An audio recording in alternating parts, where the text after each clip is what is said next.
Hi everyone, welcome back to another Therapy Tip Tuesday. I'm Miss Marykate. You might recognize me from the Wantagh or Jericho offices, and I'm going to be with you all for the month of March. My first therapy tip is actually a really fun activity that can be used for targeting language goals such as following directions, requesting, turn taking if you're doing it with more than one child, or even identifying different colors, labeling colors, or any animals that you happen to use in this activity. So my activity for you guys today is sensory bags. So what I have here is shampoo that I had around my house that I wasn't using. I put it in a sandwich bag. You could also use hair gel from the dollar store and put it in here. What you could do with the hair gel, if it's clear, you can put in some food coloring drops and have the child request which color that they would like to put in, and they can smush it around to make your sensory bag any color that you want. So what I have for us to put in our sensory bags today is I have these little animal erasers. So I have foxes, some moose, an owl, and then I have just a different color little plastic beads that we can put in too. So with following directions, how you can use the sensory bags is you can say, hey, why don't we put something purple in here? And then you would have the child, they have a choice really. I have some purple moose. I have a purple bead. They can pick, they have to go find something that's purple, pick it up, and then you say, very good. And then they can drop it in here. So I'm gonna pick the purple moose, put it in, awesome. Let's pick something else out. Let's do something blue. So we have a couple different color blue beads that they could pick from. You could even do two-step directions. You could say, let's do something blue and something yellow. So we have some blue beads, we have some yellow beads.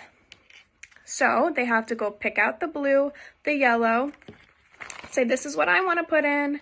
Let's do it. They could do more than one if you want. If you didn't specify, that's okay.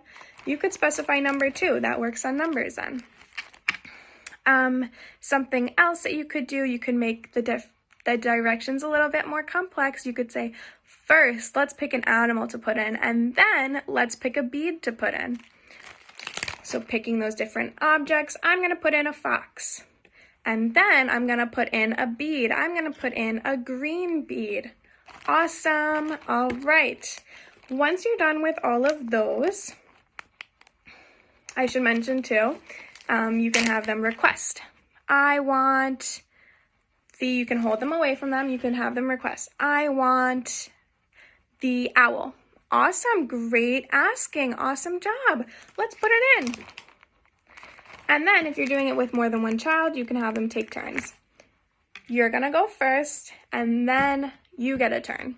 So having them have that social skill of taking turns, they can't just grab anything that they want. They have to wait their turn. After you're done putting everything in your bag, seal it all up. And I know what you're thinking. What's going to stop my child from just ripping the bag open? It's going to get everywhere. It's going to be such a mess. It's going to be more of a hassle than it is fun. Take some duct tape, put it over so they can't open it, and then they can smush away. You can even use a sensory bag to find the objects in it after you put them all in. So, hey, let's find an animal. Here's an owl. Good job. Let's go find the fox. Found it. Awesome job. So sensory bags are so fun too because you can make them really whatever you want. You could do ocean theme, put some blue food coloring in there. You could put some little shells. If you have any little fish or sharks that you could put in, that would be so fun. You could do outer space even. Put some purple, some blue, whatever colors that you want.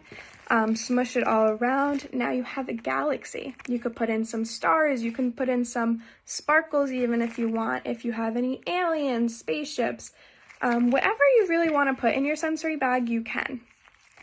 So now this is all done. Your child is going to be busy for hours, and they just worked on their language skills without even realizing it.